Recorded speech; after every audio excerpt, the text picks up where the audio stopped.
ఎన్సీఎల్కి సంబంధించి మార్పులు చేర్పులు జరుగుతున్నాయి. మీరు గతంలో పార్లమెంట్కి పోటీ చేశారు, ఇప్పుడు మళ్ళీ అసెంబ్లీ సెగ్మెంట్లో పోటీ చేయబోతున్నారు.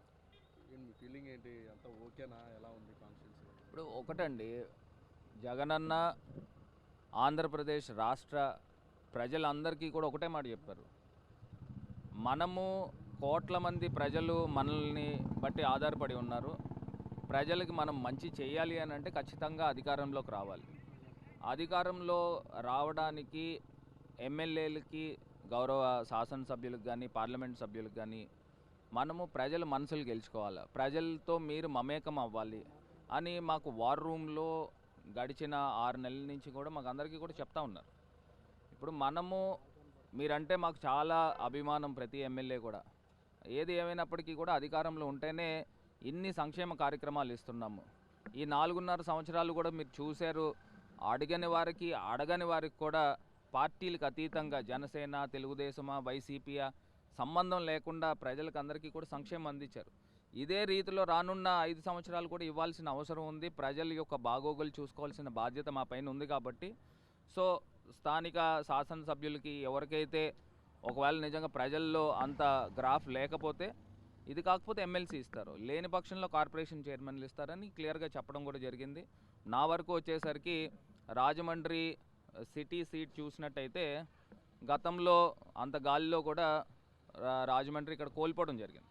సో ఖచ్చితంగా నేను ఛాలెంజ్గా తీసుకుని నేనే జగనన్న అడిగినాను, అన్న మీరు నాకు రాజమండ్రి సిటీ కానీ ఏదైనా మీరు పెట్టించండి, ఖచ్చితంగా ఛాలెంజ్ యాక్సెప్ట్ చేసి నేను రాజమండ్రి సీట్ గెలిచి మీకు అప్పచెప్తామని కూడా మేము చెప్పడం జరిగింది.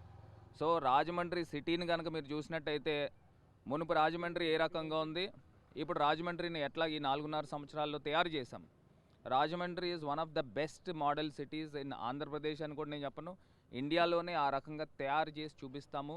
ఇటు ఫ్లైఓవర్స్ అయితే కానివ్వండి, లేకపోతే గౌరవ ముఖ్యమంత్రి గారు మెడికల్ కాలేజ్ ఇచ్చారు, ఎయిర్పోర్ట్కి 350 కోట్లు తీసుకొచ్చాము, రాజమండ్రి రైల్వే స్టేషన్ 300 కోట్లు తెచ్చాము, మోరంపూడి ఫ్లైఓవర్ తీసుకుని వచ్చాము, ఈఎస్ఐ హాస్పిటల్ తీసుకొచ్చాము, ఒక బృందావన్ టైప్లో ఒక కంబాల్ చెరువు లాంటి పార్కులను కూడా తయారు చేసాము. ఇట్లాగా ఒక మోడల్ సిటీ కింద తయారు చేసాం. నాకు తెలిసి వీళ్ళది తెలుగుదేశం పార్టీ దాన్ని ఏమంటారు, జన్మభూమి మహానాడు పెట్టుకున్నప్పుడు కూడా చాలామంది ఆశ్చర్యపోయారంట, ఏంటి రాజమండ్రి ఇలా తయారైందని. చంద్రబాబు నాయుడు గారు కూడా జైల్లోనే ఉన్నప్పుడు కూడా చూసుంటారు రాజమండ్రి జైల్ రోడ్ ఏ రకంగా ఉండేది, ఇప్పుడు మేము ఏ రకంగా మార్చాము. హ్యాపీ స్ట్రీట్స్ అని తీసుకొచ్చాము, ఈట్ స్ట్రీట్స్ అని తీసుకొచ్చాము. ఇలా రకరకాలుగా మార్పులు తీసుకుని వచ్చి రాజమండ్రి ప్రజల్లో మనసులు గెలుచుకున్నాం. కాబట్టి ముఖ్యమంత్రి గారు కూడా ఎమ్మెల్యే కిందన వెళ్ళమని అవకాశం ఇస్తున్నారని అనుకుంటున్నాను. అంటే మిగతా అభ్యర్థులు కానీ, అంటే మీరే పోటీ చేస్తారు, మిగతా అభ్యర్థుల విషయంలో కూడా వీటినే ప్రామాణికంగా తీసుకొని మార్పులు చేర్పులు చేశారు. అదే నేను అంటున్నానండి, ఇప్పుడు కోట్ల మంది ప్రజలు మనల్ని నమ్ముకుని ఉన్నారు, వాళ్ళకి అన్యాయం జరగకూడదు. ఇప్పుడు చంద్రబాబు నాయుడు గారు 2014 నుంచి 19 దాకా ఆయన అధికారంలో ఉన్నప్పుడు జాబ్ కావాలంటే బాబు రావాలన్నారు. ఎవరికి జాబులు వచ్చినాయి? వాళ్ళ కొడుకు జాబ్ వచ్చింది తప్పితే ప్రజలకు ఎవరికి జాబులు రాలా, వాళ్ళ భవిష్యత్తులో ఏం మారలా.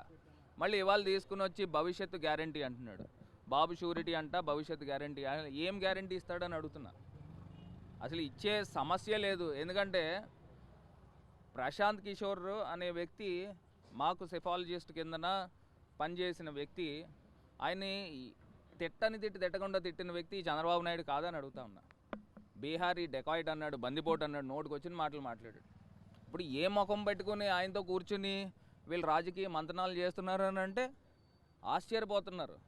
అంటే రాజకీయాల గురించి ఎంత నీచానికైనా దిగజారిపోతారనేది ఇది ఒక చిన్న ఉదాహరణ కింద భావించాలి. ఉమ్మడి తూర్పు పశ్చిమ గోదావరి జిల్లాల్లో జనసేన టీడీపీ పొత్తు ప్రభావం ఎక్కువ ఉంటుంది అంటున్నారు, మరి మీరు ఎలా ఎదుర్కొంటారు? ఏమండి, నేను ఒకటే చెప్తున్నాను అండి, ఇవాళ నియోజకవర్గం యాజ్ ఎ యూనిట్ కింద తీసుకుంటున్నాం. సాచ్యురేషన్ పద్ధతిలో ఏదో కొంతమందికి ఇళ్ల స్థలాలు ఇచ్చి కొంతమందిని వదిలేయడం లేదు, కొంతమందికి పెన్షన్లు ఇచ్చి కొంతమందికి వదిలేయడం లేదు. అడగకపోయినా కూడా మేము సాచ్యురేషన్ పద్ధతిలో ప్రజల యొక్క సంక్షేమం చూస్తున్నాం. దాంతోపాటు డెవలప్మెంట్లో నేనే చెప్తున్నా, రాజమండ్రిని ఛాలెంజ్ కింద విసురుతున్నా. రాజమండ్రి సిటీలో జరిగిన డెవలప్మెంటు ఒకసారి ప్రజల్ని, మీ చుట్టాలుంటే మీరే ఒకసారి కనుక్కోండి, లేకపోతే మీరు ఎవరైనా వచ్చిన వాళ్ళని కూడా చూడండి. ఈ రకంగా సమూలంగా అభివృద్ధిలో పోటీ పడుతూ ఉన్నాం. సో ఖచ్చితంగా రానున్న రోజుల్లో ఇదే తరహా అభివృద్ధి కానీ లేకపోతే సంక్షేమం కానీ రానున్న రోజుల్లో ప్రజలందరికీ కూడా పెద్ద కొడుకే చూసుకునే వ్యక్తి జగనన్న. సో ఖచ్చితంగా మాకు పూర్తి నమ్మకం ఉంది.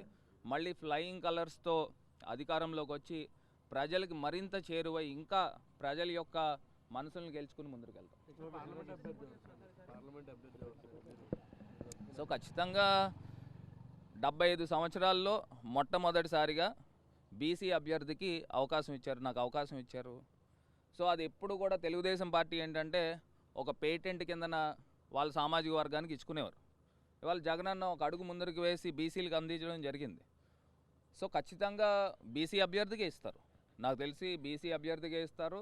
సో రానున్న రోజుల్లో ప్రతి పార్లమెంట్లో కానీ ప్రతి నియోజకవర్గాలు కానీ ఇది కూడా ఓపెన్ ఛాలెంజ్ చేస్తున్నాం. జగనన్న ఏం చెప్తా ఉన్నారు, నా బీసీ, నా ఎస్సీ, నా ఎస్టీ, నా మైనారిటీ అని. సో వీళ్ళని మాకన్నా ఎక్కువ సీట్లు బీసీలని ఇమ్మని చూపించమనండి, ఎవరు తీసుకుంటారు? కేవలం ఏంటంటే తెలుగుదేశం పార్టీ బీసీలని ఓట్ బ్యాంక్ రాజకీయాలకు వాడుకున్నారు తప్పితే ఇంకోటి ఏమీ కాదు. ఇవాళ బీసీలకి సీట్లు ఇవ్వాలన్నా, బీసీలకు సంక్షేమం చేయాలన్నా, బీసీ కులాల్లో అభివృద్ధి తీసుకురావాలన్నా జగనన్న ట్రేడ్ మార్క్ కనబడుతుంది.